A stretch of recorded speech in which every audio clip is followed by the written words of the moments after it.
Hello, everybody out there in internet land. This is the last panel. I am the Lapsed Comic Fan, and with me tonight we have a very esteemed panel. You could say men of virtue, better men than I. And tonight we will be discussing our top 10, our own lists of Tim Burton films. I don't want to say movies because, you know, I don't want to get the pretentious crowd after me. It's films. Films. So, but to my right, the man, the myth, the jar of mustard, Grey Poupée. How are you tonight, my friend? Hey, I'm doing good. And we also would have accepted the pronunciation of films. But yeah, no, it's the collection or Tim Burton joints. I'm doing good, man. I'm excited to talk about some Timmy B. It's been too long since I've thought of some of these. And I think there's a reason why some of them I haven't thought of that long. But that's very true.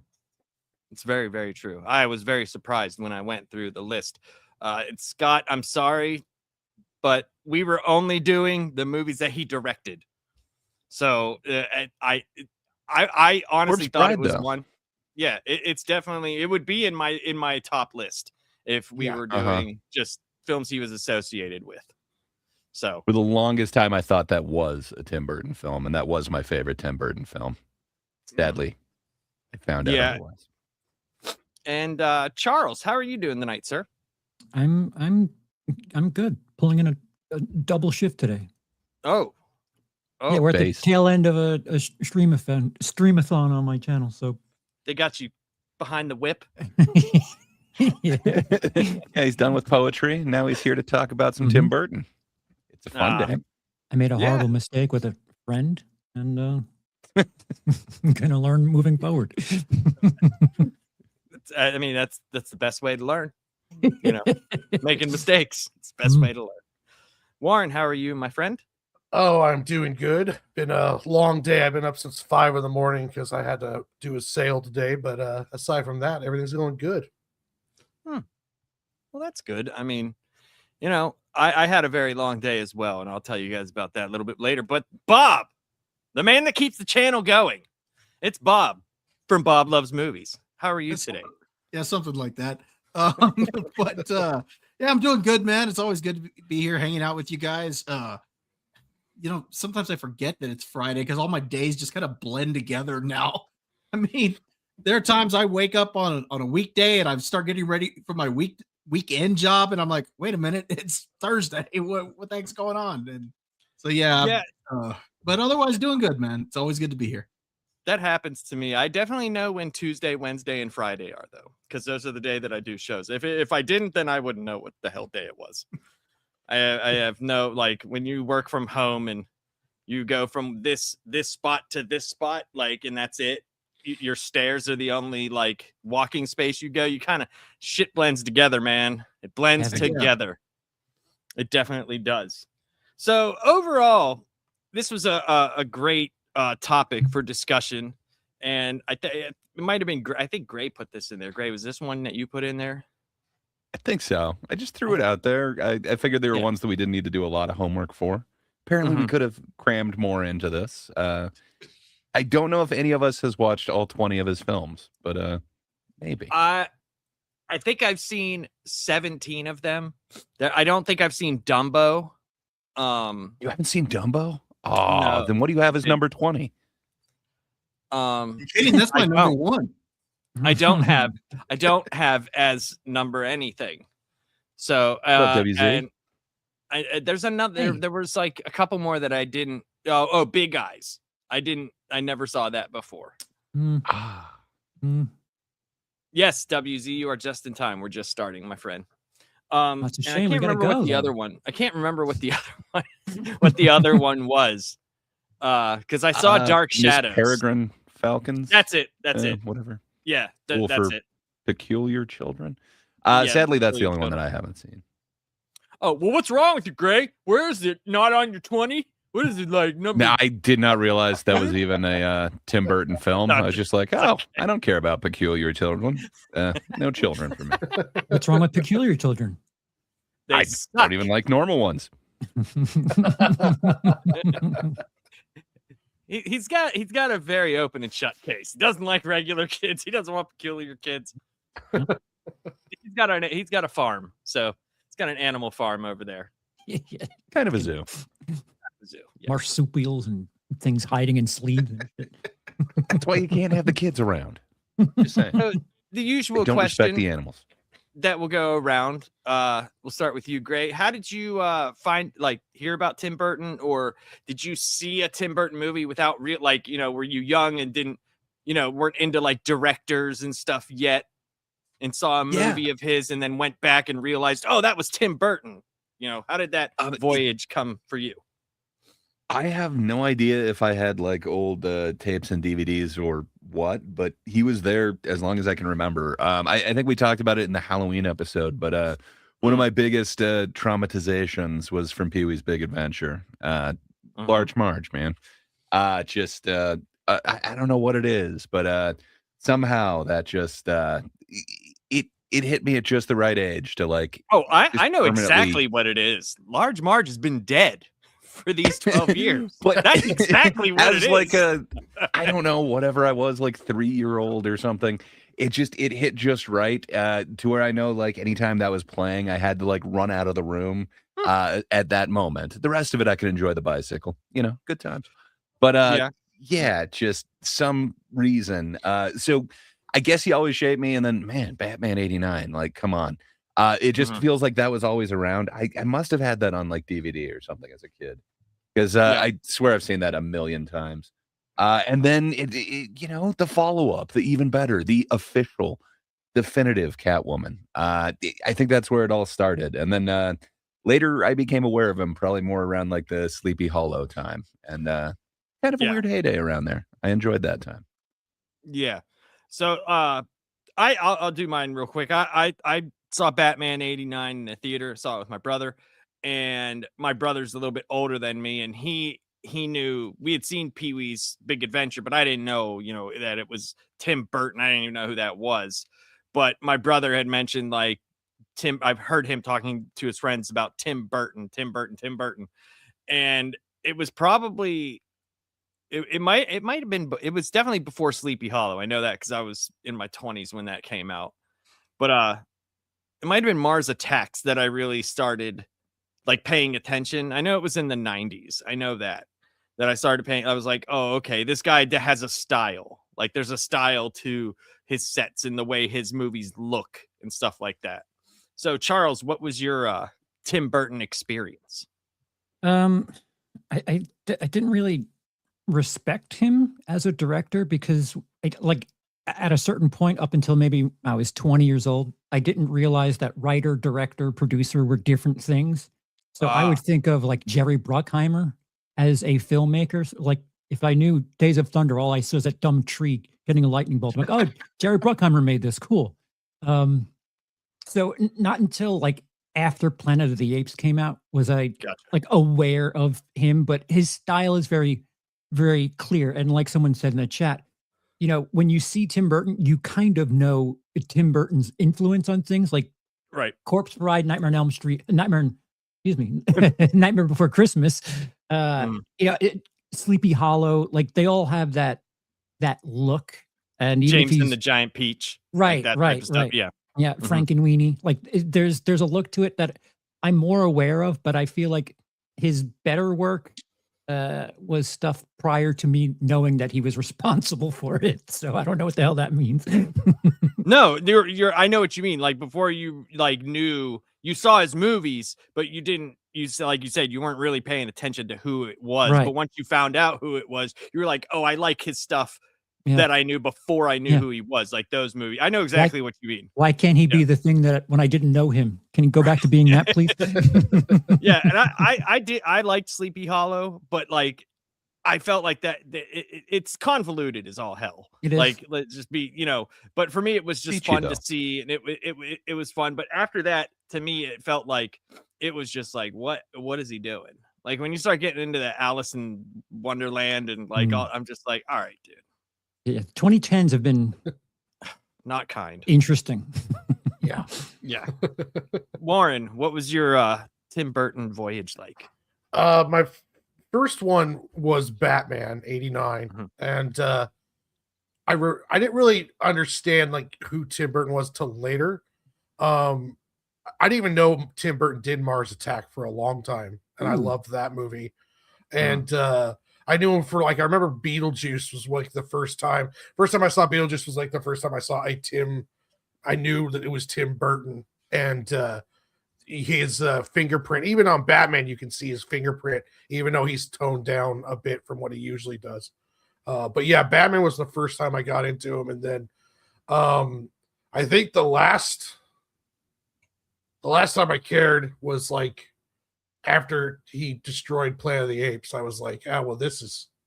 I don't know if I want to watch any more Tim Burton stuff. And then all the like the Willy Wonka or the Charlie the Chocolate Factory or Willy Wonka and that other stuff just was so CG heavy, and it just kind of fell out for me at that point. So Yeah. oh yeah, it was. Sweeney Todd was another one. Was like Yeah. It seemed like Johnny Depp and him were tied at the hip, you know, and then it was like he became such a caricature of himself, like both of them did. yeah. Johnny Depp in his acting and Tim Burton in his directing, and everything had, that Tim Burton look, but it also had a Johnny Depp running around like this half the time, or acting with a big freaking goofy face, and you're just like, what the fuck am I like? For a while there was like every time I saw Johnny Depp in a trailer, I was like, oh, is Tim Burton making a new movie? Yeah. So Bob, what was your Tim Burton experience? Well, I guess the first thing that I was ever introduced from Tim Burton would have been Pee-wee's Big Adventure, but I didn't know that it was a Tim Burton film or anything like that. It's too young to care. I think the first time I ever knew of Tim Burton, though, as a director would have been Batman '89. And that was simply because I remember my mom bought me like a behind the scenes booklet on the making of Batman '89. And I remember seeing the pictures of this guy with this hair that was coming out all over the place. And I was like, who's that? And, and I'm reading the captions on there. It says director Tim Burton and whatnot. And so I was like, oh, so this is the guy who made the movie. And so from there, I kind of started getting like an interest in his movies, because then, I think Edward Scissorhands came out the next year, and I was like, oh, this is the same guy who did Batman, and of course Batman Returns and whatnot. So I started getting an interest in it because of Batman '89, and again, it was only because of that booklet. If I hadn't seen that booklet, I probably wouldn't have put two and two together that these other movies were by the same guy. Yeah, it's weird. Like, I had the Batman '89 video cassette, and it came in the sleeve with the tall Batman and the gold writing, which was really funny because at the end of it, right after the credits, they had like a 5-minute thing where it was like him doing behind the scenes, but it didn't like have a thing where it said like Tim Burton and Michael Keaton. It showed him like standing there like this, and he was just like talking to Keaton, and Keaton's looking at him like and then they kind of like just do a scene, and that was it. And it was like behind the scenes, and I'm wondering, I'm like, is that the new villain? Like, who the fuck is that? Like, what who is that guy? So I had no idea until later on in life, like that I was watching Tim Burton. So. It's funny. I didn't realize he directed Pee-wee's Big Adventure until I looked at his list for this show. Oh, you didn't know that it was on? I had no idea. I'm like, yeah. Shit, he did Pee-wee's Big Adventure. I've seen that. I didn't find that out until a few years ago that he directed that. But I mean, it was my first introduction to him. I just didn't know it was him. Yeah, I knew that for quite some time, but I had, like I said, living with those art students for those like few years, dude, it was just like it was like super pretentious talk for so long. And one of them was like doing movie props and stuff like that. He went to the Art Institute of Pittsburgh, and he would bring home this stuff, and he would make like clay figurine, like, and he was doing stop motion stuff, and he was like talking. Tim Burton was a huge influence on him, and yeah. So, But let's get into the Gray has been so nice to bring back the list for us. So we're gonna get right into our rankings. And yeah, we're just gonna go as we'll start at the bottom. Warren, we'll start with you and go bottom to the top. We'll do it like a snake draft. Bottom, top, top, bottom. So all right. give your number I've 10.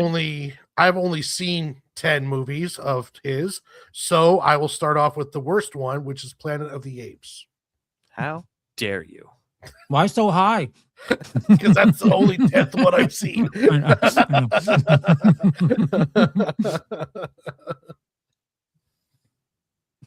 Yeah, there's not much to say. It's Marky Wahlberg in Planet of the Apes with Tim Burton, and it just was a terrible combination. It's who? Marky Wahlberg. It's Marky Wahlberg playing a Charlton Heston role with Tim Burton directing, and it would have been better with Johnny Depp. So yeah, it was just terrible all the way around.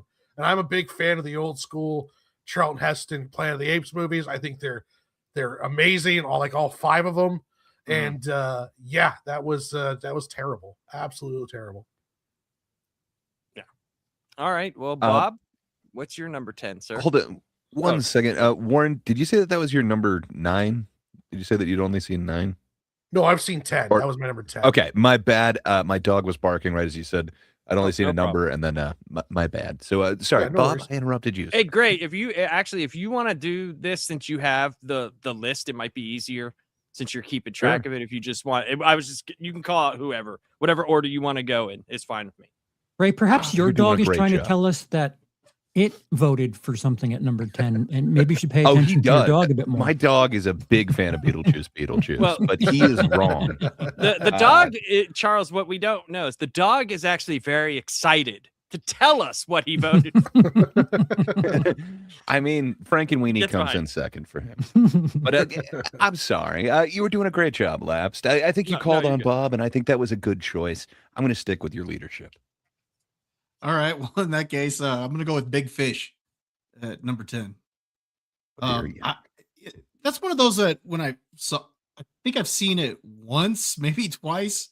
I remember kind of liking it, but I've got it at the bottom of my list because I've only seen it once. So, but I remember liking Ewan McGregor's performance in the film. So, Mhm. not much else to say. Again, I only saw it once. Well, fair enough. Lapsed, sir. What about you? What what would be my number your 10 is bottom list? Frankenweenie. I changed it because I remember I like Frankenweenie. When Charles said Frankenweenie, I was like, that's right. I totally forgot. I overlooked it. I actually like that movie, and we watch that movie usually every Halloween. We didn't do it this year, but I like that movie. I think it's a good animated movie, and it's got really neat characters, and it's a lot of fun. I've got it at 11. If we included his live action short, I would have that higher up on here, man. I'm a fan of the Frankenweenie. Mhm. But Charles, sir, Yo, what do you have on the bottom of your list?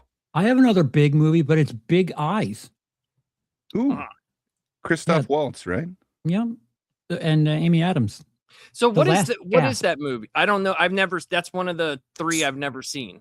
So it's about a painter that has a specific style, and it's You'll never someone guess else. what it is. He draws big feet. True. And someone copies it or just outright steals it, and someone gets famous. It's like the most reserved Tim Burton movie perhaps ever.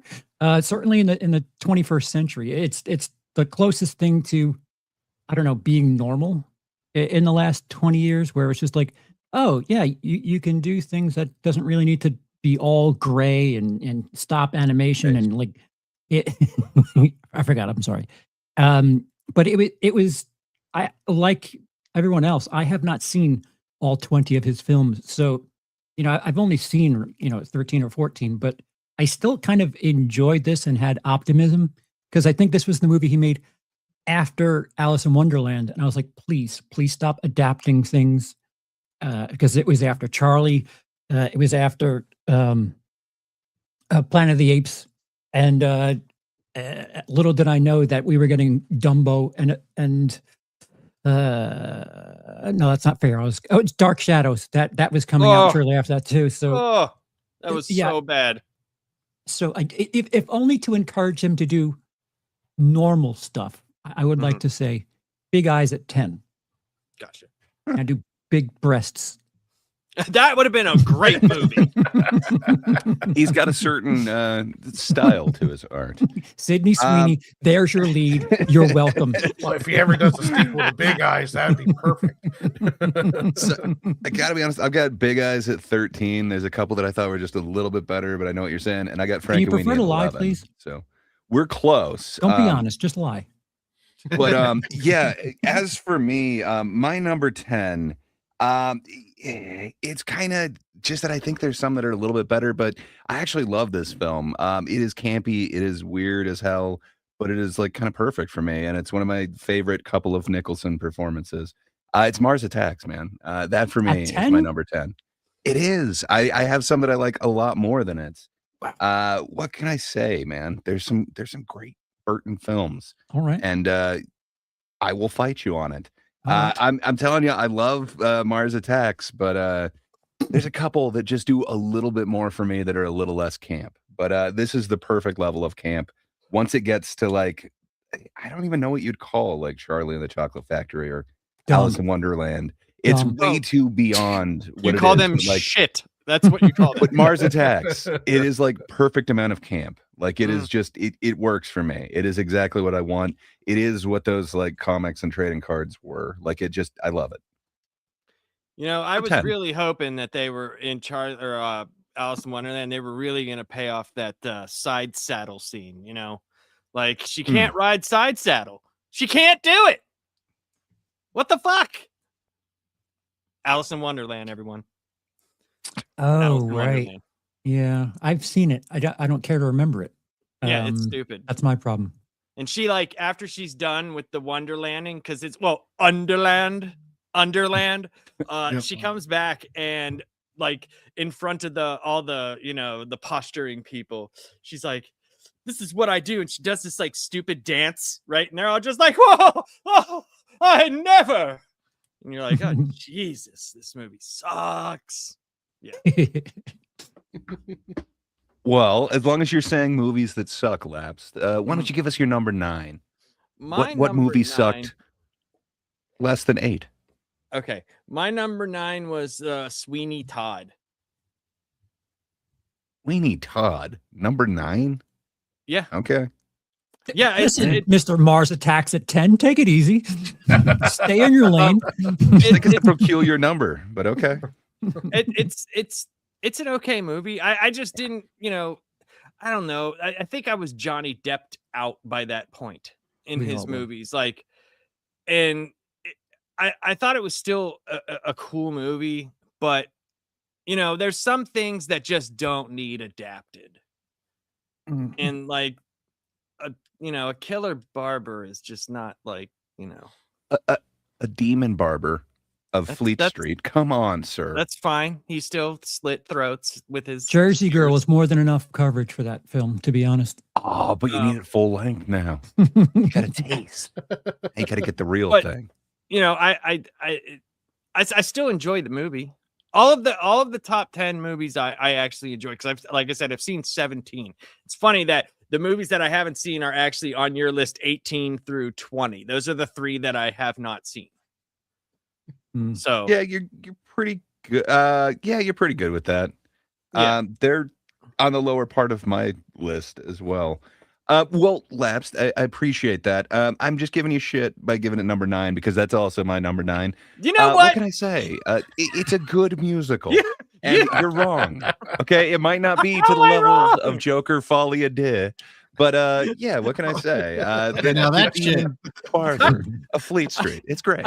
I'm the only person for exactly who can have the same number as you, and you tell me I'm wrong. Yeah.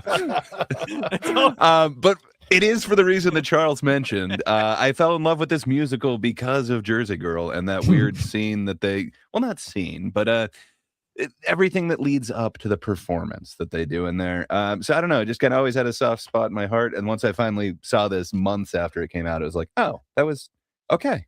All right. I like this. So yeah, I also have it as number 9. Say, Bob, what do you have at number 9, sir? I'm going with Pee-wee's Big Adventure at number 9. This is one of those I have not seen since I was a kid, but I remember liking it. I mean, the story of Pee-wee going off to find his bike and whatnot. I mean, I ate it up as a kid. I couldn't tell you much about it now because I haven't seen it in so long, but I do remember specific scenes. Like I remember him in front of the Alamo and whatnot. So yeah, I'm gonna put Pee-wee's Big Adventure at number 9. You put it in the basement of the Alamo. That's where you put that. Wow. That's just damn reference. Okay. No, it's a great reference. I got it. I'm just gobsmacked at Bob's choice. But Warren, part of it is because I've only seen like 11 out of these 20. So there's a lot on here that I haven't seen, or else I'm sure Pee-wee might go down a little bit lower on the list. But again, I'm basing this off of what I remember as a kid and really eating it up. So I think legally Pee-wee would like to have things going down, especially in a theater. Possible.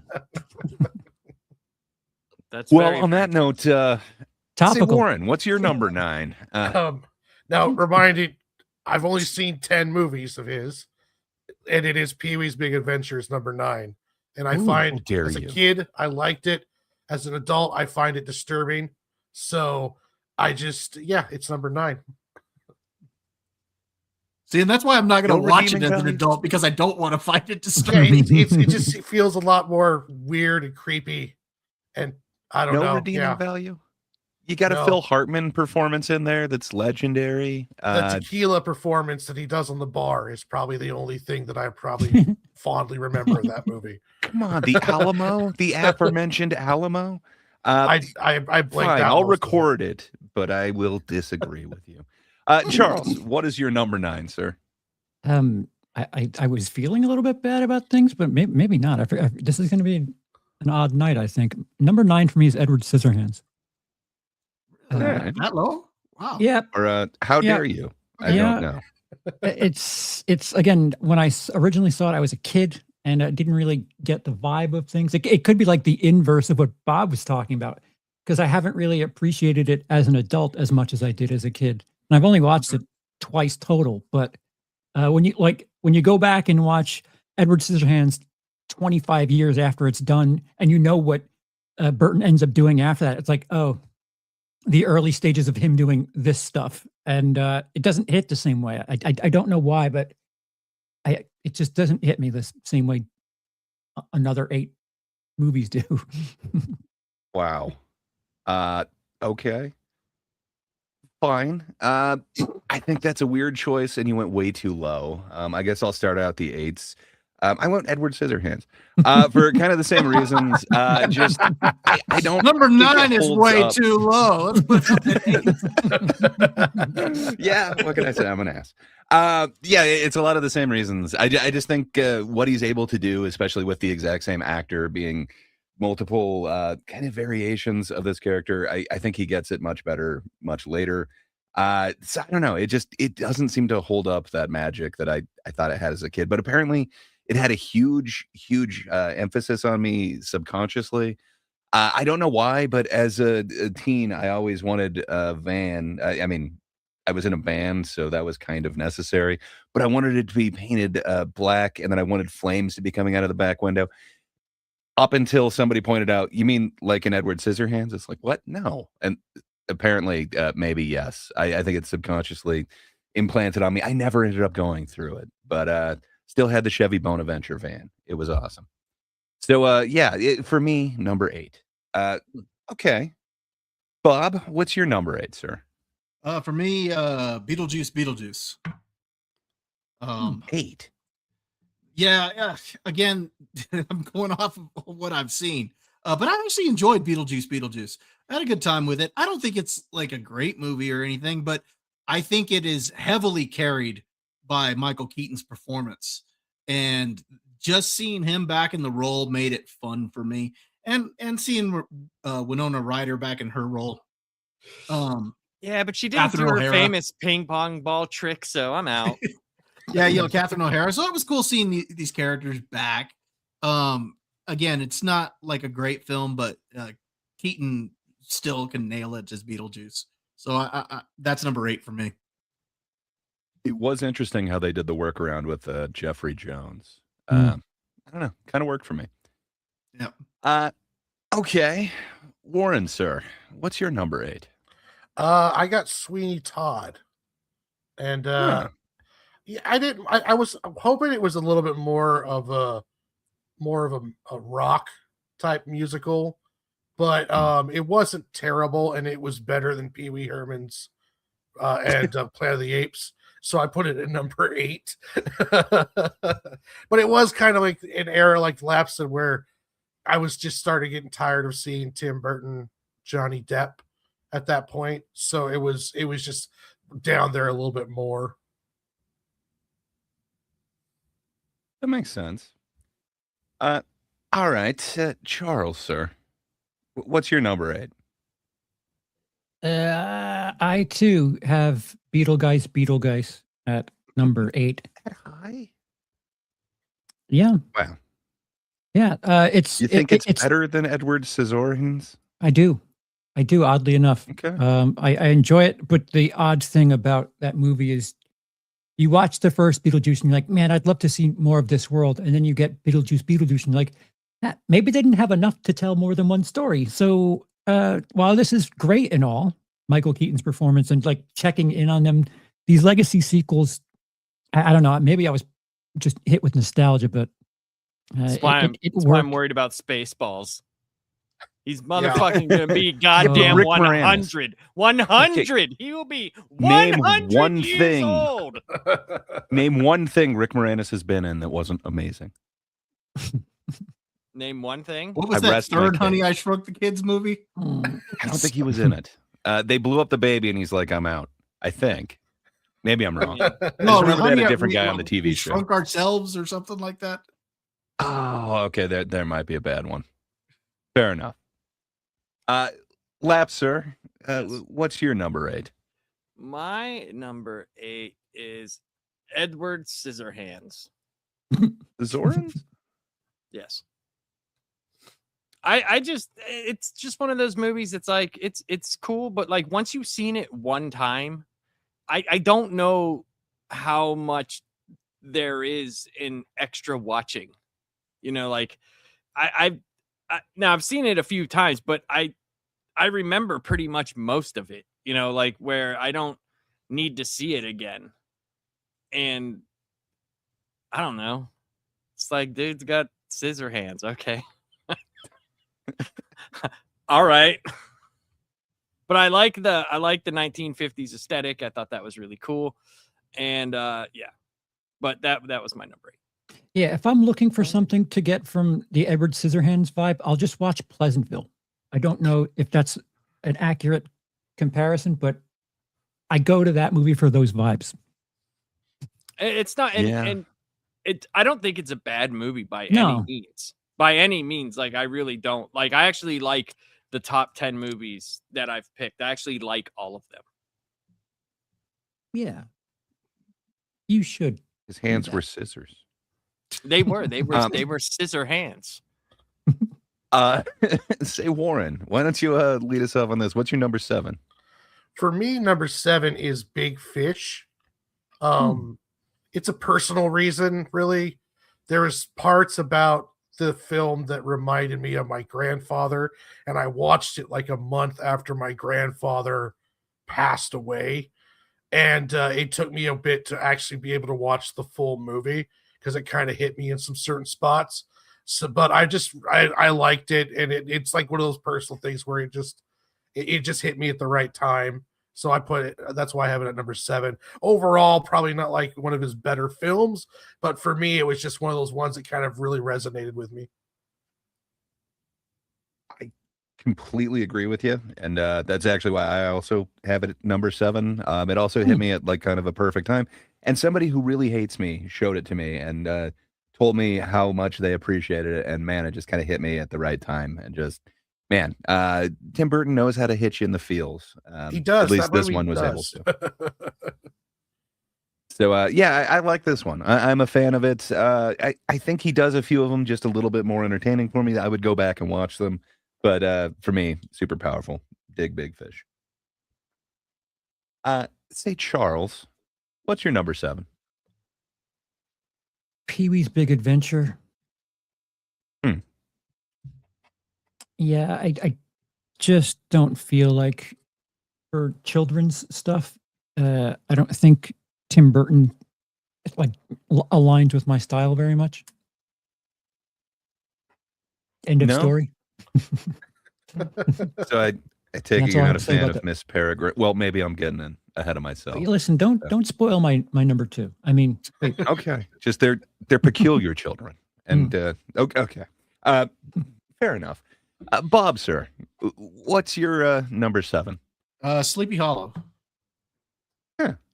Okay. I would have actually liked to put this higher up on the list, but my problem is that my definitive version of Sleepy Hollow is that Disney cartoon.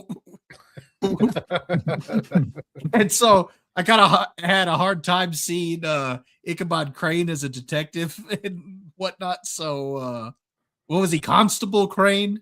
So yeah, I had a hard time seeing that. But I still liked the movie, so I'm gonna put that at number 7. Fair enough.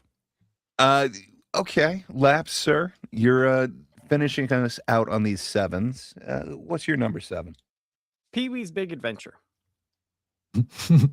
How dare you? I love this movie. I love it. I love the movie. It's probably one of my more watchable ones. There's so many funny lines in the movie. There's so many, like, you watch it now and it's just like, you're like, this isn't for children. What do you mean? What do you mean in this? And at least Paul Rubens, like, his input in the movie was directly for the character and not massively hit on the writing. And I forget, like, when he was talking about, was it like him and Phil Hartman wrote this or something like that? Whoever wrote it, they were like just sitting there smoking a lot of weed writing this movie. So that was that was in the documentary, right? Yeah, I'm pretty sure. One could be so lucky to have that time with Phil Hartman. Yeah. I know Phil Hartman did help write a whole bunch of it, and he was Captain Dan. I can't remember his name. Yeah, he's the captain. He's the boat captain from the stage play that he brought into the movie. Yeah. But there's a lot of like really, really funny, really nuanced jokes. And Francis, I mean, come on, dude. Like Francis, he's iconic. Yes. The music, man, that music is so iconic and amazing. And at least in this movie, which they did in Big Top Pee-wee, with the longest kiss scene ever on film, because Paul Rubens didn't want people to know he was gay yet. So he put in there the longest kiss scene of all time. At least we got him in the love for his bike.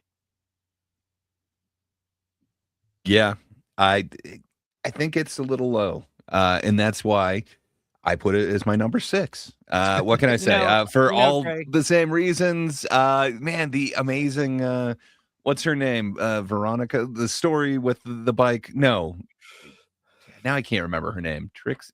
Anyway, the bike shop lady, the Dot, the whole interaction with everybody, the Francis thing, and the thing that is indelibly burned into my soul that will always get me is Large Marge.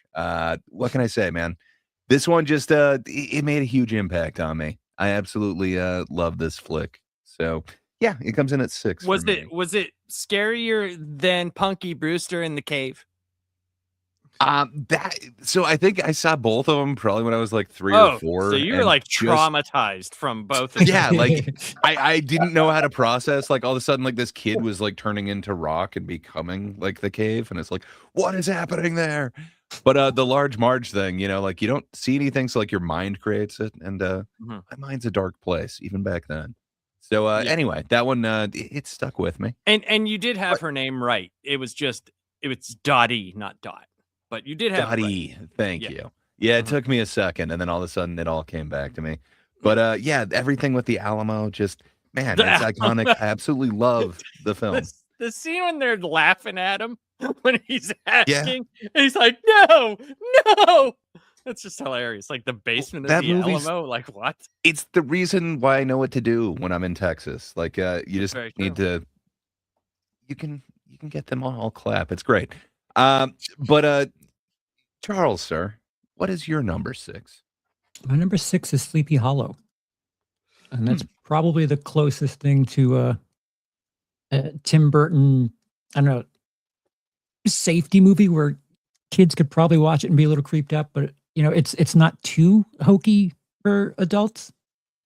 It's like a safe place. I mean, since we're not including anything he's produced, other than Nightmare Before Christmas, this is probably like the quintessential Tim Burton looking movie that I would point to and say, yeah, this is Tim Burton personified, this movie. And Christina Ricci's cleavage. Yes, she can probably hold her breath underwater really well.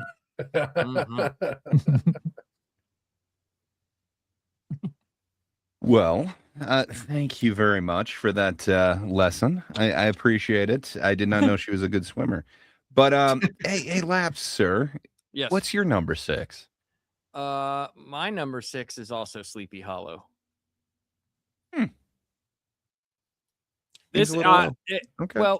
Well, there's a few movies I like more than it, but I really did like this movie. This was like the last movie that I really like. I was hyped for, and I went to the theater to see it with my wife, and we both enjoyed it, and by this time though, I was like into other things at that point in time, because I believe this came out in 99, I think 99 or 2000 or something. So I was already like mid-20s, so like but I really did like the tone, and seeing freaking the Headless Horseman and Christopher Walken. I just wanted him to be like, your head. I want and I need your head. That's what I need. Yeah. I need that head, but I didn't get it, but it was still good. It was still good. Well, I appreciate it. It seems a little low, but fair enough. Well, I mean, everything I say you hate, so it's okay. It's okay. Don't worry, he'll put it at number 5. Hate is a strong word. And do you think I'm that predictable, Bob? Speaking of that, though, Bob, what do you have at number 6, sir? I'm going to go with Sweeney Todd. Sweeney Todd. Okay. Yeah, I liked this movie. This is one of the musicals out there that I do like. It's kind of crazy, and seeing both him and Helena Bonham Carter. I mean, yeah, I had fun with this one. Hell yeah. So you said it is one of the few. I mean, there are several musicals I like, but the ones that I tend to like are a lot of the older ones, like Sound of Music or something like that. The older films. I tend to like the older. You mean from my era?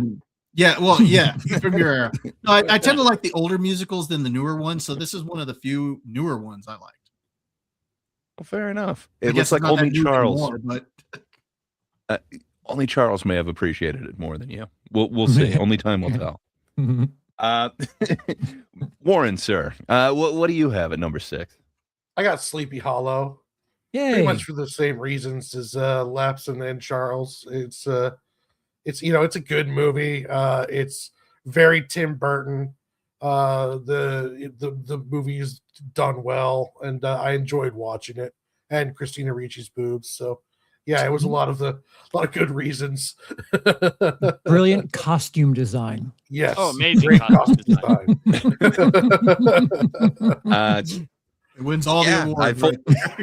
I fully agree. For those reasons and the ones that Bob stated, I have that at 5 for me. You know, Gray. I Seems do. a little low, Gray. I think it seems just right to me. What can I say? Hey, Warren, what do you have as number 5, sir? I have Edward Scissorhands. Edward Scissorhands. Scissorhands, yeah. It's a good movie, yeah. Yeah, I mean, it was, remember when it came out? I think it came out like after Batman. And it was my first real taste of like full on Tim Burton, because Batman is not, he's like it's Tim Burton, but it's not his just unleashed. And there was something really cool about the aesthetic with Johnny Depp's performance, and I really enjoyed that movie. The mom in that movie's hilarious. Yeah. Indeed. That's an amazing performance. I don't think she gets recognized quite enough. I agree. I think she does very, very good in that. Especially with like how they get into like the town gossipy shit. And it's like she tries to keep him for herself because she's getting good haircuts. Like, as one would. Well, right. And that's the thing, because it's like they portray that 50s life like that. Like if you walked out there, and you changed your hair, like that would be a big deal in the sewing circle as it was, and then you got it cut by a man with scissor hands. What would he be called? Hey, Bob. What do you have as your number 5, sir? I also have Edward Scissorhands. Okay.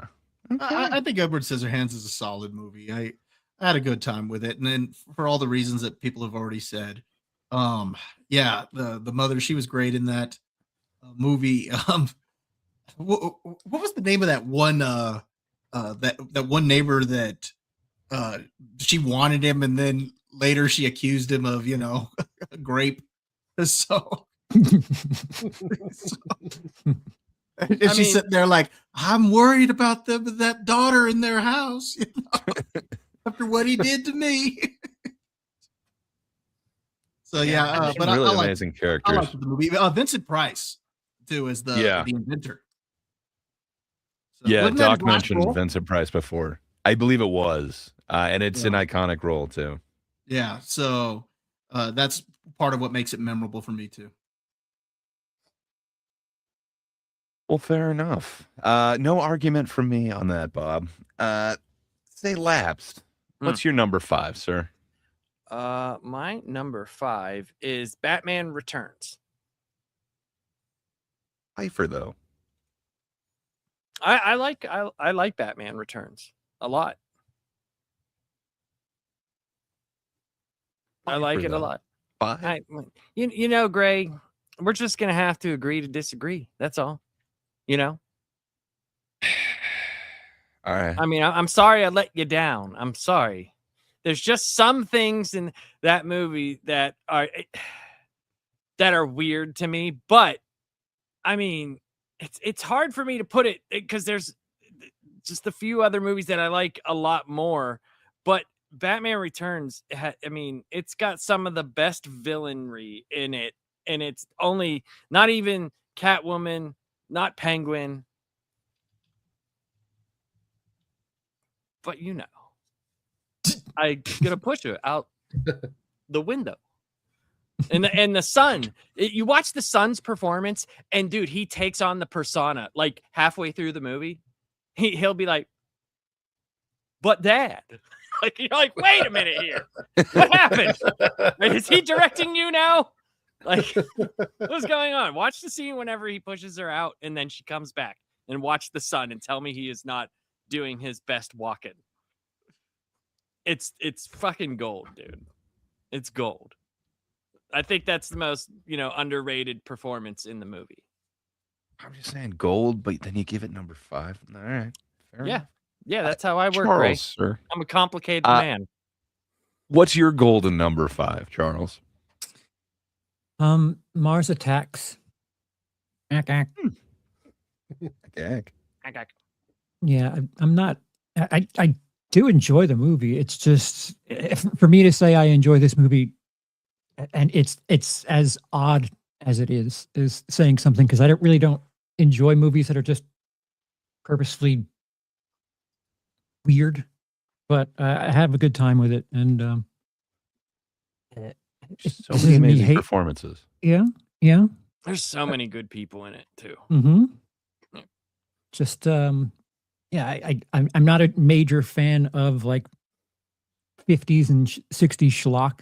So yeah, I'll stop talking now. Don't you put her head on a dog. Don't you denigrate my generation of people.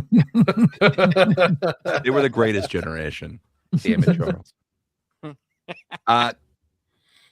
Fair enough. So this is not your type of movie, but you like it?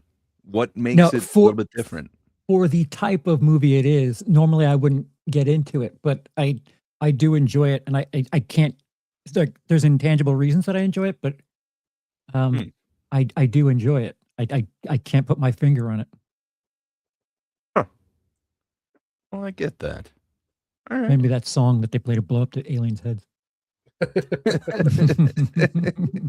I forgot about the boxing of the aliens too. Being right. Okay, Laps, sir. What do you have as your 4? Mars Attacks. Hey. Okay. Why do you got it at 4? Well, because it coming out, it was just like I was very enthralled with Burton at the time. And I just, I don't know, dude. There's something about something as campy as that, and Jack Nicholson in the, I don't know how to explain it, dude. There's just something about it that anytime it's on, it's like that and Forrest Gump. It doesn't matter where it is in the movie. If it's on and I see it, I leave it on and I just watch and I say the stupid lines to the TV. And I thoroughly enjoy myself way too much. And I know it's stupid. I know it is. But I enjoy it. Yeah, Jack Nicholson as president back then was such an absurd idea. Little did we know. Yeah. Oh, good times. Okay. Well, fair enough. Say, Bob, what you got it from number 4, sir? Charlie and the Chocolate Factory. No! That high. Yeah, that high. Again, I'm basing this off of what I've seen. But I actually do like this movie. Christopher Lee is great in this movie as the dentist. I love the scene where he's sitting there with little Charlie and he's like, caramel to get caught in your braces, and he's like, lollipops, cavities on a stick, and he takes all the chocolate and throws it in the dang fire so he can't eat it. But yeah, I like Charlie and the Chocolate Factory. There's elements of it that's more accurate to the book, so for that reason, I do like it. I still prefer the original Willy Wonka, but I do like this movie, so I've got it at number 4. I respect that art is subjective. Fair enough. I'm glad that you appreciate it. Just man, no Wilder. I'm definitely not there. Okay, Watch Warren, it put it sir.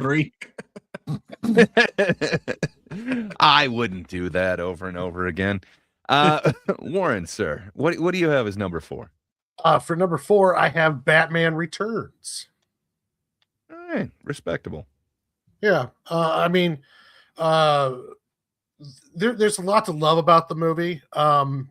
In retrospect, I mean, when you're talking about like comic book accuracy and what they could have done with it, there's a lot of problems that I have with it. But at the same time, though, it was coming off of Batman '89, and I do love a lot about that Batman Returns movie. And plus, Michelle Pfeiffer was just smoking hot. So I like how you get respectable and I get shit on for having it one away. How did you notice that? One away. And all I have to say is, for the fundamental truth, self-determination of the cosmos, for dark is the suede that mows like a harvest, Gray.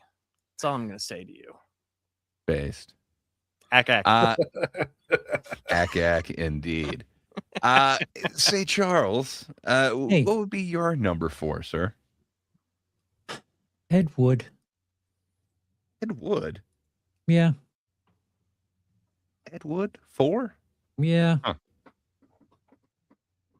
All right. Yeah. Why you got it so low? I would have thought it's a movie about filmmaking. Maybe this speaks to you.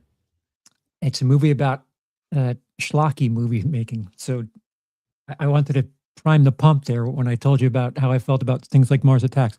I hadn't seen it like until 2 years ago. And I guess all of the hype just didn't really match up to it. So I have some nostalgia that is 3 films worth better than that film, in my opinion. Lots of silence. Lots of silence here. I actually completely agree with you. For almost the same reasons. So I do have nostalgic value for it. I like it a lot. There's just 3 movies that I like a lot more than that. But Seems a little low, Gray. Don't help. Seems a little low. I agree. But, when you see the quality that is above it, it's hard to disagree. It is my favorite of my non-top 3, if that means anything to you. But yeah, it's a great film. I love it. Just like I love the number 10. Man, Mars Attacks. Is it fair to say like it would probably be your 4th favorite? Would that be fair to say? I would say so. Like it is a runner-up for 3, if that helps put it in perspective. It's a favorite that isn't in my top 3. So we call that 4th. So whenever Gray goes Batman, Beetlejuice, Batman Returns, we'll know why he put Ed Wood at 4. I mean, it's a and strong silence prediction. Goes over the We'll see. We will see. I'm pretty sure you're right. He's gonna go number 1, Jackie Brown. It's a great movie. Pearls Before Swine. What can I say? Say, Lap, since you're giving me shit, what's your number 3, sir? My number 3 is Beetlejuice. Nice fucking model. Thank you. I've been working on it. All right. Even though it's, can you name a better Baldwin performance? Nope. Malice. Hunt for Red October. Maybe Hunt for Red 30. That's yeah, 2. Hunt for Red October. Maybe 30 Rock. The Shadow. Hello. Oh yeah, The Shadow's great. Where he first got his Gray? love for the steel. All right, fair enough. So it just doesn't float your boat. This ain't your type of Keaton. Oh, Justin too. Glengarry Glen Ross. How did I forget that? Well, I mean, it's He's for closers. Beetlejuice spawned a hilarious little cartoon as well, and the first season at least was funny. The rest of it was kind of just stupid, and the intro was incredible. It was like an amazing intro for a kid's cartoon. Heck yeah. And there's just, I like the movie. I like the world that it exists in. I like the unawareness of Beetlejuice himself. It's good stuff, man. It's good stuff. Warren, sir, what you got at number 3? I have Beetlejuice because Okay. I remember it's one of my mom's favorite movies, and I watched it a lot as a kid, and I really enjoyed it. It's rewatchable, and yeah, a lot of fun. I never watched the sequel because I was just like, nah, that ship's passed. But I love the original, all the performances, everything. Hell yeah. Yeah, it's got I'm sure everybody thinks of this movie anytime they hear one particular song. I don't know why, but yeah. Say, Bob, what you got at number 3, sir? My number 3 won't really be a surprise. Michael Keaton, Danny DeVito, Dumbo, easily number 3. No, let's throw Michelle Pfeiffer in there too. Batman Returns. That's my number 3. All right. Seems like you're not paying the walk-in on this one. Walken's awesome in that movie too. This is one of those movies that it's a lot darker than the first one, which is weird to say because I think the first one's pretty dark. Selena, you look well. Did you hurt yourself on that ski trip? Yeah. Is that why you came back? What he says, so good. He tries to blackmail me. I'll push her out a higher window. No. I'll just push her out a higher window. He's great in that movie. But yeah, I got Batman Returns there. Okay. It's respectable. Unless Laps were to say that, and then I would have to give him some sort of crap for that. It's very true. I like your positioning of it over where Laps put it, but fair enough. Say, Charles, what do you have as 3, sir? 1989 Batman. Okay. I realize I'm the first person to put it that low. Yeah, nobody's touched high. Batman. Yeah. Yeah. It's.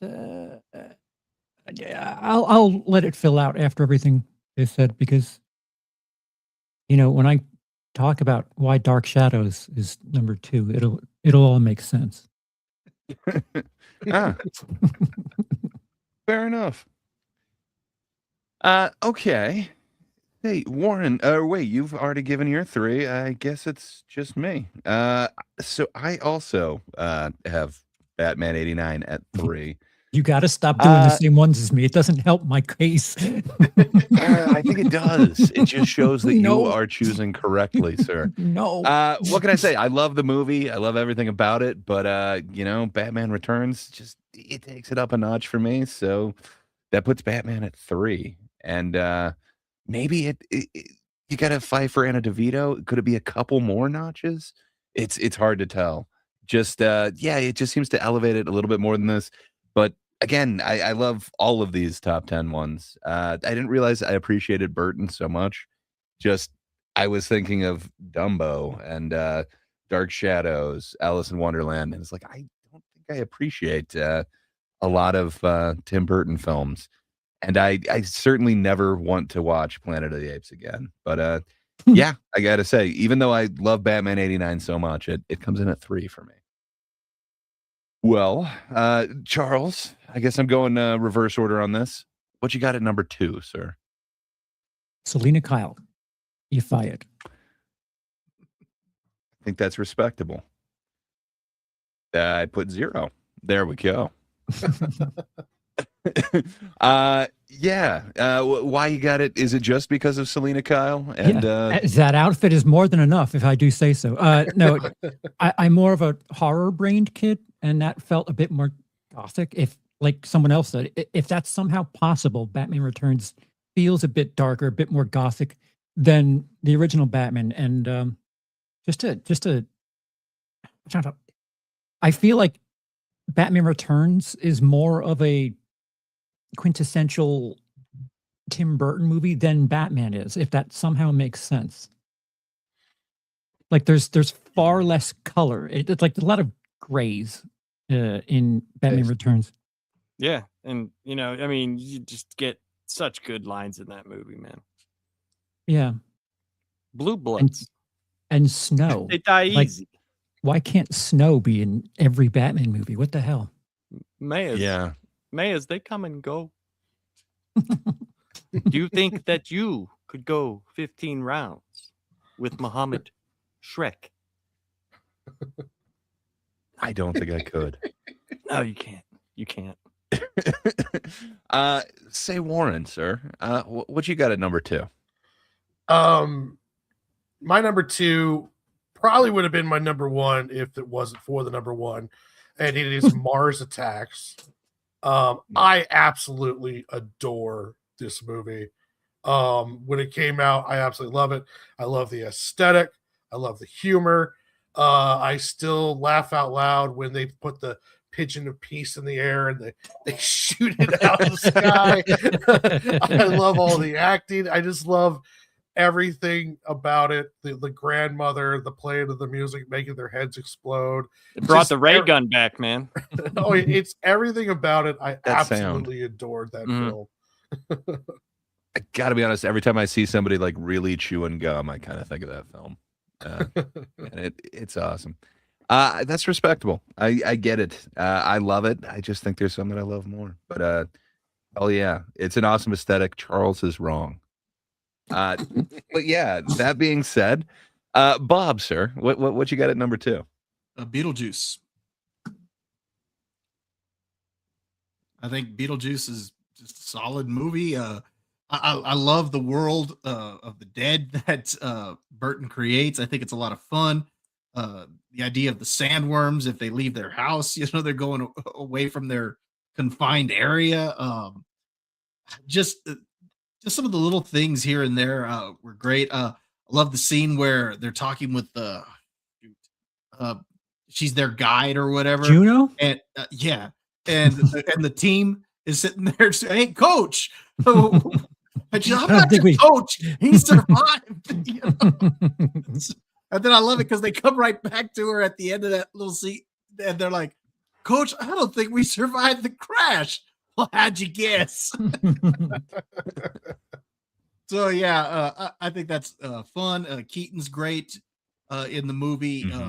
Love the scene where he brings them into the model, and he's trying to. And once they realize that he's not what they need, he's trying to convince them to stay. Hey, look, we shop at the same store. We got the same shirt. So yeah, he's a lot of fun. So Beetlejuice number 2 for me. Oh yeah. Lap, sir, what you got at number 2? Batman 89. Number 2, you say? I do say. I don't know if you have a model. You want to get nuts? You want to get nuts? I mean, hey, whatever. I'm a complicated man, Do you want to go 15 rounds with Muhammad Lapsed? I don't think so. I don't either. I have to live with me, and that's enough. But yeah, it's just one of those. It's the movie that kind of, changed the superhero movie. If it's not for that movie, there's no taking anything seriously at all. They at least not knowing that it could be done. It could be done in a way that is still keeping to the superhero vibe, but also you could take it seriously as well. And having major actors in it was huge. It's a landmark movie. It was. I completely agree and concur. And yeah, like I said, I think it was kicked up an extra notch when they did it with Batman Returns, and that's why I put that one as my number 2. You got a Pfeiffer in there, you got a DeVito. It's everything that you mentioned about Batman, but this time they made it into like Happy Meal toys, and man, the toys really go out. I kind of got them secondhand, but it was awesome. There were so many different colors of the exact same Batman figure that all had that weird clip-on cape. But this time we got like the Batwing and stuff. To me, it's the more Burton-y version of Batman. And I dig it. It is dark. I totally enjoy this. And I can't believe they let such a dark Danny DeVito Penguin go into this. But man, I'm totally here for it. I love what they're doing with the new Penguin, but man, DeVito gives him a run for his money.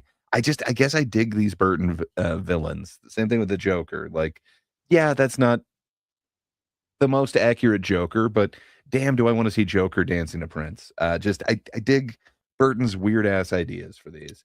With my face on the $1 bill. So for me, I got to give Catwoman the extra point on this one. So Batman Returns at 2. Okay, you're ahhing, Lapsed.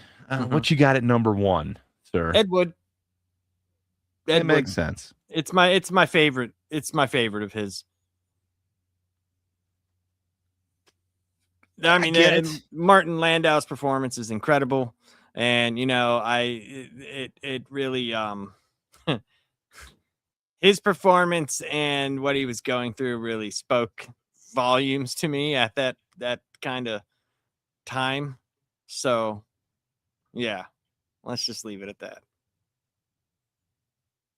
Great movie. Fair enough. Great movie. Great movie. It is. Like I said, it is my favorite that isn't in the top 3. I love Ed Wood, man. It's a great film. He had a run there for me that I just absolutely love. But that's respectable, sir. Yeah, it was just All different. right. Like, it came out at a time like where he wasn't making movies like that, so it was very different. And I thought he did a very good job with it. Agreed. I got a sneaking suspicion I know what the answer is going to be, but hey, Warren, what do you have for number 1, sir? I have Batman 89. That movie, as a comic book fan, as a young reader, when that came out, it kind of changed the game for me for superhero. Like, it just changed the genre really when it came out. And we got Batman in 89, and then we got the first Ninja Turtles movie in 90. And that was like the 2 best years of my life for comic book movies ever. Like, I still consider the Ninja Turtle movie the greatest comic movie ever made. And Batman's Michael Keaton has still the best Batman. I think portrayal of Bruce Wayne and Batman. I think the Nolan's Batman Begins is probably a better movie for Batman, but this one was just, for a long time, it just changed how I looked at superhero movies. And it was just amazing. It was done so well, high production value, a serious note to it, and to a certain level. And yeah, it just was amazing. Agreed. Hell yeah. I like the passion behind it. It had an impact on everyone, and it changed everything. Bob, sir, what do you have as your number 1 Burton film? For me, it's going to be Batman 89. Like Warren said, that changed everything. Well, that did for Batman what Superman the movie did for Superman. Only it had an even greater impact on the whole genre of comic book films. And the reason I say that is because, unfortunately, a few years after Superman came out, Superman 3 came out, and that kind of undid everything. That was pretty terrible. Well, and that was followed up by Supergirl, and then Superman 4, and so all of that undid it. But Batman got it all back on track, and and really changed everything. And Michael Keaton is great. When I think of Tim Burton, this is the movie that still comes to my mind the most when I think of him. So that's my number 1. The score. The Superman movie, like, hell yes, Scott. Did great things for Superman, but it kind of pigeonholed that genre for a minute. Like, you couldn't tell dark stories, at that point in time. Everything was yippee skippy, woohoo, friends. And Batman 89 showed that you could tell a serious story and it still have a superhero. That, while in essence is not supposed to kill things, he kills the shit out of a lot of things in those movies. It's just because Batman, I'm killing the shit out of you. I mean, based. I don't know if he would sell as much, but yeah, it might be. Well, more. I mean, he would have got the same response out of the Happy Meals. They would have gotten taken him off the second movie. So, hey, look, Bonnie, I'm killing the shit out of you. Charles, I'm gonna leave it up to you. I got a feeling we might have a similar answer. Do you want to go first or second? We'll say it on 3. 1, Okay. 2, 3. Planet of the Apes. Dumbo. You didn't say it with me. Sorry. It's Beetlejuice. Dark shit. Yeah. Beetlejuice. Oh, Beetlejuice, you said? That's the third one. It's the third one. They got to get that. They can't wait another 30 years and we won't have Keaton. We got to get that one in here pretty soon. We'll have Keaton. It'll just be AI Keaton. You know, right after the newest John Wayne movie releases. That'd be awesome. Say, Charles, why do you have this one as your number one? Why is it Beetlejuice, man? I said it earlier. I'm a bit more of a horror kid, and I wouldn't call, as much as I enjoy a bunch of Tim Burton movies, I don't know if it's someone that, like, if any of you picked on any movie here, I don't know if I'm going to bat too heavily for it. I enjoy some of his work. I don't like, there's 5 or 6 that I have not watched.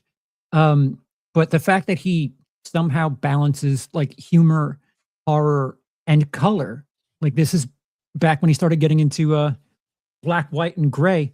It was a nice balance of everything, and visual effects, and you miss that when you realize it's just not around anymore. It's just really darkly funny, and I think it might, with the exception of maybe Multiplicity, it could be my favorite Michael Keaton. She touched my peppy, Steve. I'll say this later. I like pizza. Yeah, I fully concur. On top of that, the score is just amazing. It is. It's awesome. It's one of the weirdly iconic roles for, again, Jeffrey Jones, who's all over these weird movies from when I was a kid. But man, and then it made me fall in love with Winona Ryder. And this is also one of my favorite Gina Davis performances. She's not doing a ton, but man, the horror aesthetic mixed with kind of how she's accepting everything, just, man, I don't know if that led to goth in the 90s, but I have a feeling they might be somewhat related. No, yeah, Gina Davis. She was hot, man. Well, that, and then mixed with Winona Ryder, I think it just propelled it a long way. Tim Burton was a perpetual hot topic, whatever. You could always get the shirts and everything. So I think he led that kind of craze in the 90s. But man, just I absolutely love Beetlejuice. It's just iconic from every single shot in it, and just the way everything is just a little bit twisted, and then the way that he kind of warps every bit of architecture, even the worms, the weird practicalness of it. But I gotta be honest, I just did a road trip. Well, I often do road trips up to Oregon, and man, every time I see one of the bridges up there, I'm just kind of stuck back to this movie. Just, man, there's some iconic things that Tim Burton did that apparently imprinted on me so much when I was a kid. Anytime I'm hitchhiking in a truck, I think about Large Marge. Anytime I'm in a bridge, I think about Beetlejuice. There's just so many things. Decapitation usually reminds me of, Sleepy Hollow. But there's, I don't know. Tim Burton just has a way. And to me, the most Tim Burton of Tim Burton things is Beetlejuice. And man, I dig it. Plus, it's like one of the first unique portrayals of like purgatory or the in-between world. We talked about it a while ago. Defending your life is an interesting portrayal of what happens after you die, and like the next step. Beetlejuice makes purgatory feel like the DMV. Quite an interesting and unique touch on the subject. Then I found $20. He definitely had the faces right. You ever been to the DMV? My God, the freak show down there. I like the size of or the length of the tickets. Now serving number 4. How he steals that one guy's ticket and he does the head shrieker thing on him. Like, then when he takes it, he's like, "Well, looks like I'm next." Everything about it is just iconic to me, man. So yeah, that's my number one film. I feel like I could drop into any scene in that and just be happy watching it. I feel like I've seen it like 1,000 times. Yet I still want to watch it again. You're right. You guys all pointed out other Alec Baldwin performances that are amazing, but still this one's up there for me. But I think this is my all-time Keaton. I agree with that. Watch Malice. His "I am God" line is pretty impressive. Actually, that whole monologue is impressive. He's if good with anything, monologues, man. if anything, it shows that a lot of his work up until, even though we have some, votes after, up until about like Sleepy Hollow, after that, it got a little bit, Sweeney Todd was up there for us, but still, like, after that, it got a little bit like, downhill from there. Yeah. To that, I put a poll in my chat. What is Tim Burton's best decade of films? The choices are 80s, 90s, 2000s, or 2010s plus. 2010s plus is 0% of the vote. Yeah. 2000s, 0% of the vote. 90s, 18% of the vote. And the 80s has 82% of the vote. So he doesn't know what the hell to do with himself after the year 2000, it seems. Yeah. I mean, that it's true. I mean, I'll tell you, like, it made, when you think Alice in Wonderland, like, and you think Tim Burton, you're like, okay, that could make sense, because it's off the wall great. Then what he did with it, but then you get like Dark Shadows, and you're like, wait, you're taking like a soap opera that was like on and during the, and you're making a movie out of it, like something that has like thousands of episodes. Dude, if AI didn't exist and someone told you that they're like, these movies are just like Tim Burtonified, how people are making, those anime versions of a picture online. Like, it's just like, I asked AI to make me a Tim Burton version of this. And like, that's what he's been doing the last 10, 15 years. You're not wrong. That's a very good way to explain it. Cause like Dumbo, like fucking Dumbo, there's that one scene in the animated movie that's all weird, with pink elephants, stuff like that. And he was like, I'll make a whole movie of it. You watch. And nobody did. Nobody did. They did not. I'm trying to calculate all these to see. Sorry, it was asked. Can you tell us like what the combined score or whatever ultimate winner is? So I guess, yeah, let me do that. But I'm doing math. So you guys go ahead and vamp or whatever. All right. Do you mind if you still can see it if I pull it down, right? Oh, yeah. Pull it down. Okay. I will pull it down. All right. So yeah, I think with Tim Burton, it's really hit or miss. Like the poll said, it's like really hit or miss in the 2000s and going forward after that. And it's like one of those things where I think Scott said it. He said same with Kevin Smith, and that's kind of what I was gonna say. Do you think it's one of those people that we had nostalgia for, kind of like with this Kevin Smith conversation, where we still root for him? Or do you think Burton has burned that bridge to where Kevin Smith, you still kind of like, hope that he could get back to that point of making, like Chasing Amy style movies? Is that something that you feel with Burton, Charles, or do you think that bridge is toast? It's hard to ask me that because I didn't really fall in love with Burton stuff the way I fell in love with Kevin Smith stuff. Kevin Smith stuff spoke to me. Gotcha. And I don't think Kevin Smith has had as long a time without a genuine hit. Like as my chat agrees, he hasn't done anything worthwhile in 2.5 decades, which Kevin Smith, I don't think he'd be able to get work at all if he went 25 years without getting a hit. So it's different. I'm rooting for Kevin Smith, but like, I'll also rank him at his best higher than Tim Burton at his best. Gotcha. Whatever the F that means. No, I understand what that means. It's like Kevin Smith still, even though he might be popular to us, like we talked about, his biggest movie was not a movie that we really cared about. You know what I mean? Mhm. Like we didn't really cop out. We didn't really give a shit about, where Tim Burton movies have made hundreds of millions of dollars. Like, so it's in a completely different vein of, I guess, like relevancy, like it's in a completely different vein. Do you feel that, Warren, or do you like still, like when you hear Tim Burton new movie, do you still like think, oh man, I hope this is really good and back to the way it used to be, or do you even care? No, when I hear Tim Burton, I'm just like, whatever.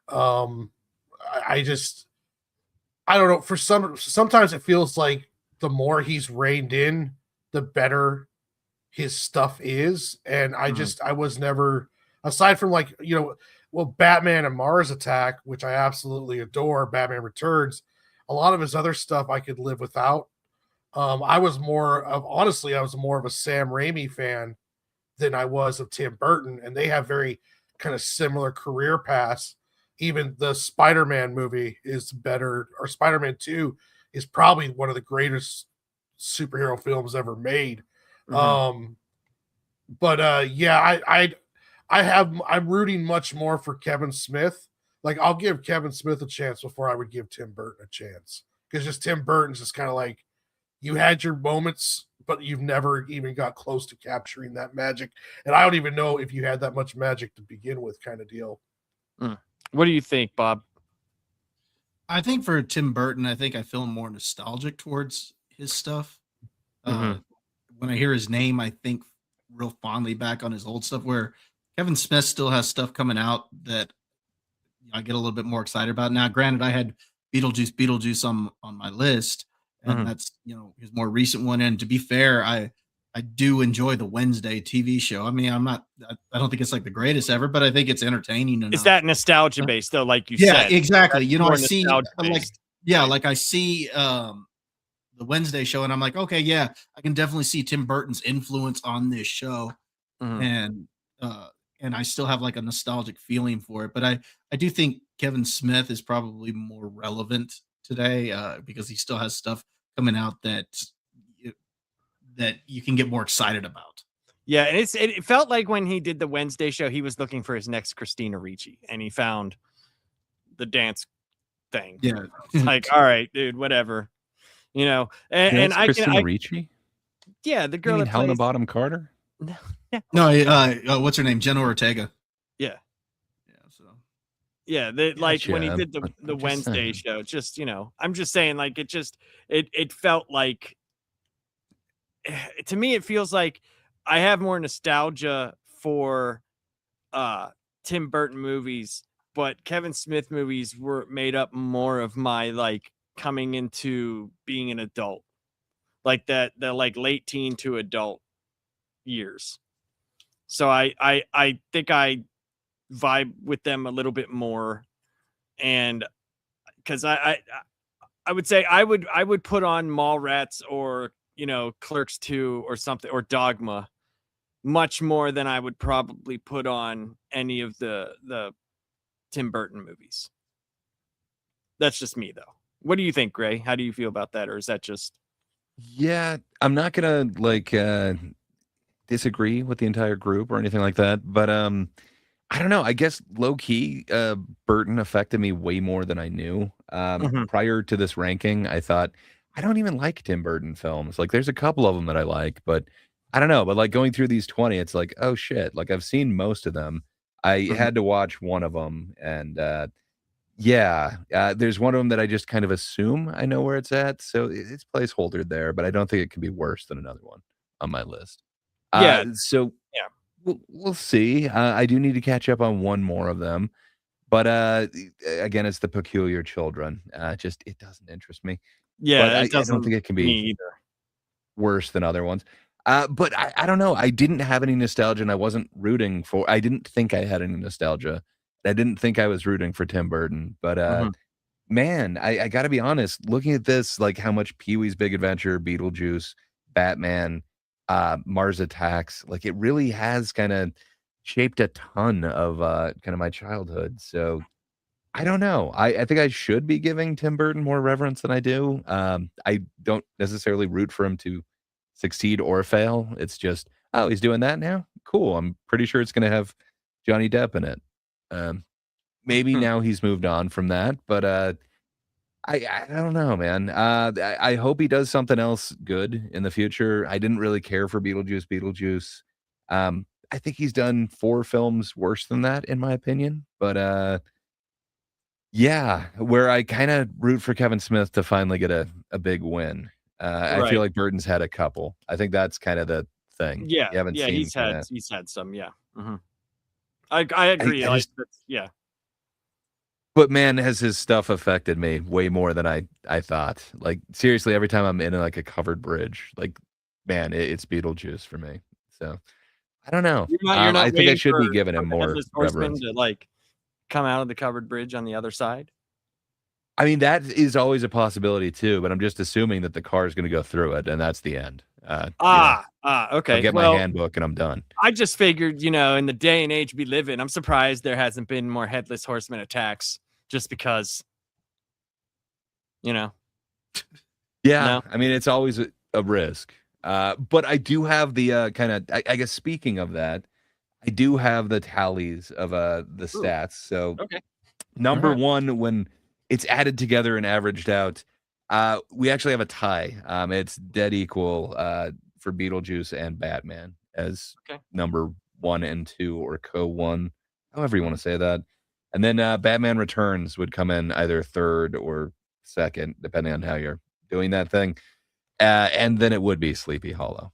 And other than that, all of them go a little bit higher than that because not everyone's seen them, so they're at least at 11. Gotcha. That's interesting whenever you do it that way. I mean, I could see that. I could see where you're coming from, where he's made a lot of movies. When you go back and you do these lists, especially if you watch some of them, you kind of like, oh yeah, I forgot how much I either liked this or I forgot how much I disliked this. And it seemed like there was a lot more that I disliked on Tim Burton's than with Kevin Smith. And I know it's such a bad comparison, the two, but I was just doing that because that's what we did the last couple. But out of your top 10, was there any that you hated? No.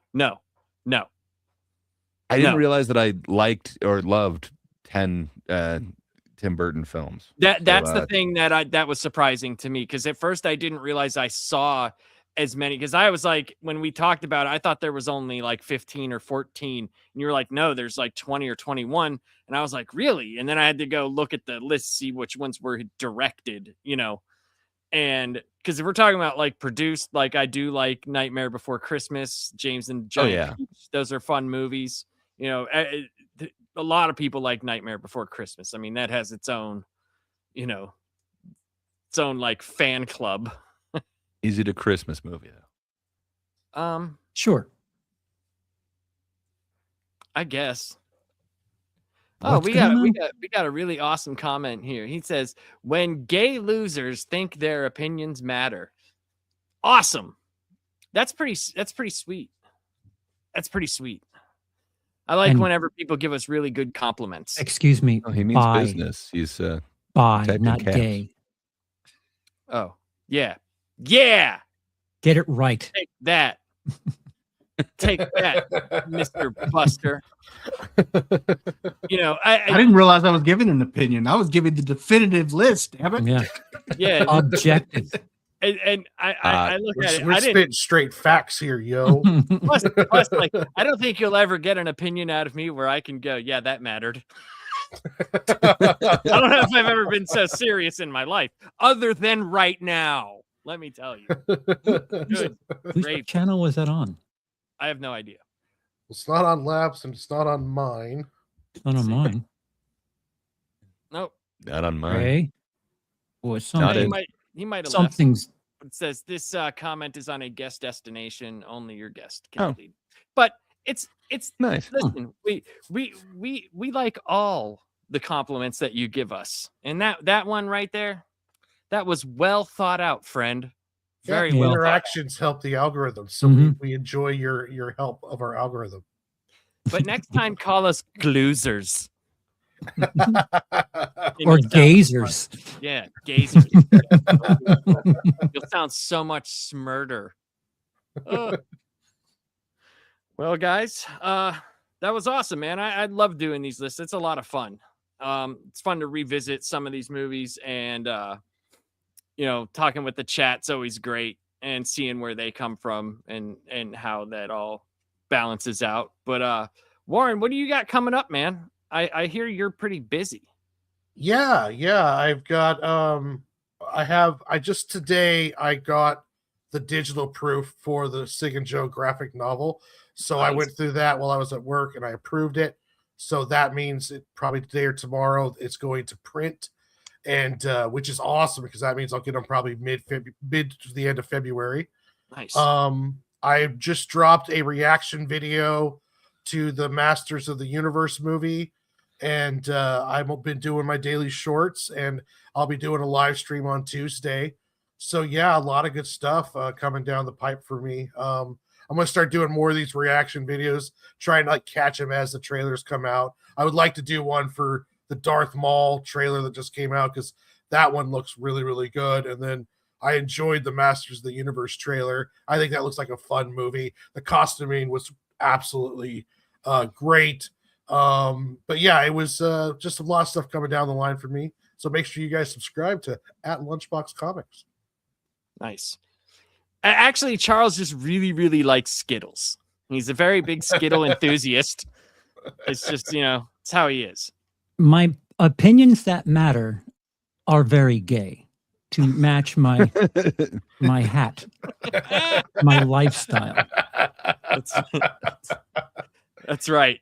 This hat matters. You check other boxes. All the boxes, you mean? Come on, sir. Bob, what do you got going on this week, my man? Let's see. A couple days ago, I guess not a couple days ago. Yesterday, I dropped a reaction video also to the Masters of the Universe trailer. Mhm. I also liked the trailer as well. I was pleasantly surprised. I'm going to stay cautiously optimistic for this one. I did like what I saw, though. Also, I did put out a review today for that new film, Mercy. Nice. Let's see what else. On Tuesday, got Dad's Turn to Talk.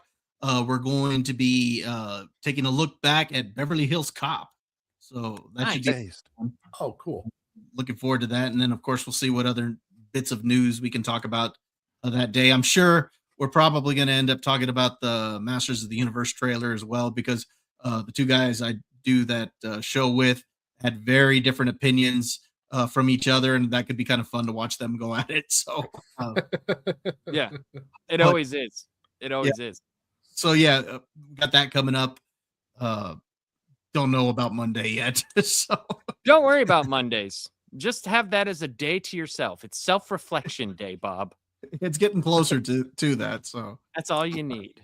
but yeah, go check me out at my channel. The channel's name is Was It Good? But the easiest way to find me is Bob Lowe's Movies. Nice. You should change it to WILIscredia. It's very true. Well, the reason Very why I true. say search Bob Lowe's Movies is because I wasn't thinking about it at the time when I named the channel. You say if you search Was It Good, everything else but my channel is gonna pop up. Yeah. So that's the easiest way to find me. Yeah. The WILI in WILIscredia stands for Will I Like It. So I learned that lesson the hard way too. Yeah. Charles, what do you got coming down the pipe at Will I Like It, Ascredia? Some homework. I guess me and the missus are going to continue to play through Doki Doki now that I've nice. killed someone. I've been an accessory in murder or assisted suicide, I guess. What would you call that? I don't know. I mean, so, it's still, it's a fine line you're walking. I did my part. That's all. The only thing that matters is I did my part. You're taking credit for it. You have a 100% success rate. I made the choices. I could have said other things, but I said what I said. But there's something really interesting coming up for the stand-up comedy show on TGIT. We're kind of working on something, and we're going to announce it shortly. And I would really encourage people to comment and let us know how you're feeling about things, because we're going to take on something of a month-long endeavor, and I'm kind of excited for it. And when we join you again on Tuesday, I'm going to get back to you on Timmy No Breaks, because I've slept on some things, and I have a further cooked opinion. Ooh, I'm excited Further to hear cooked? that. I'm excited. I left it in the oven for a little bit longer. I'm excited to hear about this. Again, we got to do a follow-up to see the original no break, the full break appearance. But yeah, also, every Tuesday, come check it out. I think this Tuesday we're doing comedians acting in movies, or our favorite roles that comedians played in movies. So if that sounds interesting to you, come on over and check out Thank God It's Tuesday. The same Tuesday. channel that you're on right now. Just ring that bell. Yes. Lap, sir, what do you have going on? Well, me and Warren have a comic book channel called Off the Shelf Comics, and we are covering a lot of stuff. We're doing some live shows for the DCKO event, which we'll cover all the way through. And we've been posting shorts for during the event. They had this thing called All Fight Month, where they had just books about one-on-one battles, and they're a lot of fun. So we've been making shorts about that. But we also have some pre-recorded videos that we're going to do. I think should I tell them we're going to do Spider-Man and Wolverine, right? That's what we're doing. Yeah, we're going to do Spider-Man and Wolverine, which is a very underrated book, man. It's so good, and it's so much better, except for I like Ultimate Spider-Man more, but for a concurrent Spider-Man book that's coming out, I don't understand why people aren't talking about it. Like, yeah, it should have a lot more buzz than it's getting. Just artwork and storyline wise, it should be talked about as much as Absolute Batman, in my opinion. But yeah, it's a lot of fun, so that's going to be fun. And then Tuesday, as always, thank God it's Tuesday. And then next week we are going to probably do another film list, but there's a couple of things that I wanted to go over because Gray has a lot of good ideas in there, so I wanted to make sure. I was just so busy at work this week that I really honestly, like, by the time I was doing stuff, it was like 10 minutes before showtime. So like I couldn't go, hey guys, do you want to do this next week? But there's a couple of really good ideas I might run by you guys, see what you guys think. But I will have it up. The StreamYards are going to be up very way in ahead of time. So if you guys want to check back here, you could see what the next stream will be. Same with TGIT. I'm going to start putting those up on probably like either the day after or Thursdays. So that way you guys can see it if you're subscribed to the channel, which you should be. And yeah, that's it, man. And I really as always, I really appreciate everybody for doing this. You know, it's a lot of fun. And yeah, that's it. Everybody have a great weekend. And if you're in the snow zone, just remember, it's just cold water.